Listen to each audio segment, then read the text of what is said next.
السلام علیکم ورحمۃ اللہ وبرکاتہ۔ دوستو، امید ہے کہ آپ خیر و عافیت سے ہوں گے۔ اللہ آپ کو ہمیشہ خوش اور خرم رکھے۔ رمضان المبارک کا بابرکت اور مقدس مہینہ چل رہا ہے، اور رمضان المبارک کے مہینے میں ہر شخص نیکیاں کمانے کی کوشش کرتا ہے اور چاہتا ہے۔ اب رمضان المبارک کے جو اخیر عشرہ ہوتا ہے اس میں اعتکاف کیا جاتا ہے، اور لوگ اعتکاف میں رمضان میں بیٹھتے ہیں۔ نفس اعتکاف اس کی بڑی فضیلت ہے، اور یہ اعتکاف پہلی امتوں میں بھی تھا۔ خود اللہ تبارک و تعالی نے اپنے دو برگزیدہ پیغمبروں کو مسجد حرام اور بیت اللہ کی صفائی کا حکم دیا، اور فرمایا کہ ان کو صاف رکھا جائے نمازیوں کے لیے اور طواف کرنے والوں کے لیے اور معتکفین کے لیے۔ حضرت ابراہیم اور حضرت اسماعیل علیہ السلام یہ دو پیغمبر تھے، ان کو حکم دیا جا رہا ہے۔ اس سے معلوم ہوتا ہے کہ نفس اعتکاف یہ جس طرح نماز اور طواف اللہ کے قرب کا ذریعہ ہیں، اسی طرح اعتکاف بھی اللہ کے قرب کا ذریعہ ہے۔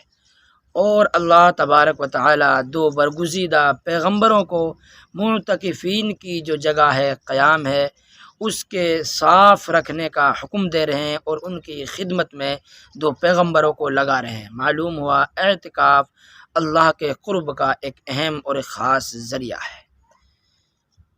بہرحال اعتکاف جو ہوتا ہے اس کی فقہا نے تین قسمیں لکھی ہیں، یعنی تین طرح کا اعتکاف ہوتا ہے۔ پہلا جو اعتکاف ہے وہ واجب ہوتا ہے۔ واجب جو اعتکاف ہوتا ہے کہ بندہ خود اپنے اوپر نظر مان لے، منت مان لے، اس کو کسی شرط پر موقوف کرے نہ کرے تو اعتکاف واجب ہوتا ہے۔ مثال سے سمجھو، آسان سی بات یہ ہے کہ کسی نے کہا کہ اگر میرا فلاں کام ہو گیا تو میں 2 دن اعتکاف کروں گا، تو یہ اعتکاف اس پر واجب ہو جاتا ہے۔ یا کسی کام پر موقوف نہ کیا بلکہ یہ کہا کہ میں اپنے ذمے لیتا ہوں کہ 2 دن اعتکاف کروں گا، تو یہ بھی کیا ہے، اس پر واجب ہو جاتا ہے۔ دوسرا جو اعتکاف ہوتا ہے، دوسری جو اعتکاف کی قسم ہے وہ نفل اعتکاف ہوتا ہے۔ نفل جو اعتکاف ہے وہ کبھی بھی آدمی جس وقت چاہے کر سکتا ہے، جس وقت چاہے کر سکتا ہے۔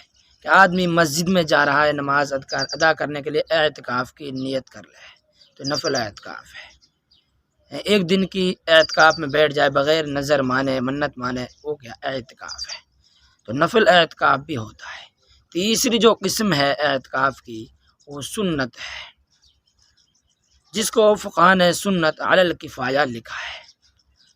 سنت جو اعتکاف ہے وہ رمضان المبارک کے اخیر عشرے کا اعتکاف ہوتا ہے، جس میں معتکف جو ہوتا ہے 20ویں رمضان کے میں، یعنی جو غروب ہوگا، جو غروب ہونے والا ہے 20 میں جو روزہ تھا، افطار کیا، اب اس میں جو غروب ہوگا وہ غروب سے پہلے کیا ہے، اعتکاف میں بیٹھنا ہے۔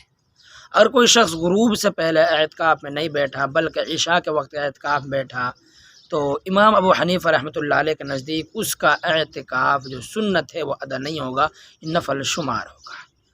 اور یہ اعتکاف میں جب تک کیا ہے، عید کا چاند نظر نہ آ جائے، چاہے 29ویں تاریخ ہو یا 30ویں ہو، اس وقت تک یہ اعتکاف رہتا ہے۔ بہتر یہ ہے کہ آدمی کیا ہے، دوسرے دن جو عید ہے، عید کی نماز پڑھ کر یہ کیا ہے، اعتکاف سے نکلا ہے۔ لیکن اعتکاف جو ختم ہو جاتا ہے، جس کی مدت ہوتی ہے وہ چاند تک ہوتی ہے، وہ بہتر ہے کہ آدمی عید تک کیا ہے وہاں مسجد میں اعتکاف میں بیٹھا رہے، کیونکہ جو اخیر کی رات ہوتی ہے یہ اس کی بڑی فضیلتیں ہیں۔ اللہ تبارک و تعالیٰ کے فرشتے کیا ہے، اس رات میں آتے ہیں۔ حدیث کے اندر آیا ہے اللہ تبارک و تعالیٰ اس رات میں کیا ہے، اس مہینے کی اجرت دیتے ہیں۔ تو بہرحال بات یہ ہے کہ جو یہ اعتکاف ہے یہ سنت علی الکفایہ ہے، جس کا مطلب یہ ہوتا ہے کہ سنت یعنی اگر کسی شخص نے بستی میں سے نہیں کیا یہ اعتکاف تو سب کے ذم میں گناہ ہوگا سنت کے ترک کرنے کا۔ اگر کسی ایک نے کر لیا تو سنت ادا ہو جائے گی سب کی طرف سے، اس لیے کیا ہے اعتکاف میں بیٹھنا سنت علی الکفایہ ہے۔ امام زہری رحمۃ اللہ علیہ فرمایا کرتے تھے کہ لوگوں پر بڑا تعجب ہوتا ہے کہ وہ رسول اللہ صلی اللہ علیہ وسلم کی اعتکاف جیسی سنت کو ترک کر دیتے ہیں، حالانکہ رسول اللہ صلی اللہ علیہ وسلم کسی کام کو کرتے تو اس کو ترک بھی کر دیتے تھے، لیکن جب صاحب صلی اللہ علیہ وسلم مدینہ ہجرت کر کے آئے اس وقت سے وفات تک آپ نے کبھی بھی اعتکاف کو ترک نہیں کیا۔ 1 سال اعتکاف نہیں کیا تو اگلے سال 20 دن کا اعتکاف کیا۔ اس سے اعتکاف کی سنت ثابت ہوتی ہے کہ اعتکاف کی سنت کتنی بڑی سنت ہے۔ اس میں اللہ تبارک و تعالیٰ کے نزدیکی حاصل ہوتی ہے۔ اس کی مثال ایسی ہے کہ جیسے کوئی بھکاری کسی کے در پر آ کر پڑ جائے اور جائے نہ بلکہ اس کے در پر پڑا رہے اور کچھ لے کر ہی جاؤں گا، تو بخیل سے بخیل، کنجوس سے کنجوس اور آدمی سخت دل ہو اس کا دل نرم ہو جاتا ہے، پسیج جاتا ہے، وہ اس کے لیے دے دیتا ہے اور عطا کر دیتا ہے۔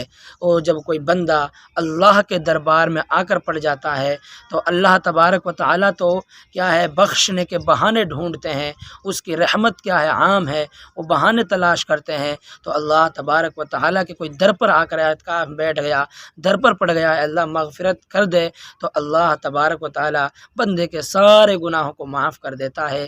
اس لیے ہر ایک بندہ اعتکاف میں بیٹھنے کی کوشش کرے۔ یہ ضروری نہیں کہ بستی سے ایک بیٹھ گیا تو سنت ادا ہو گئی، سنت تو ادا ہو گئی لیکن آپ اعتکاف کے ثواب سے، اعتکاف کی فضیلت سے محروم ہو گئے۔ اس لیے ہر ایک بندے کو اعتکاف میں بیٹھنے کی کوشش کرنی چاہیے۔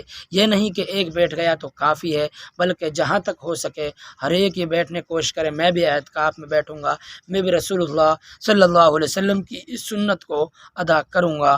اللہ مجھ کو بھی اور آپ کو بھی اعتکاف میں بیٹھنے کی توفیق عطا فرمائے۔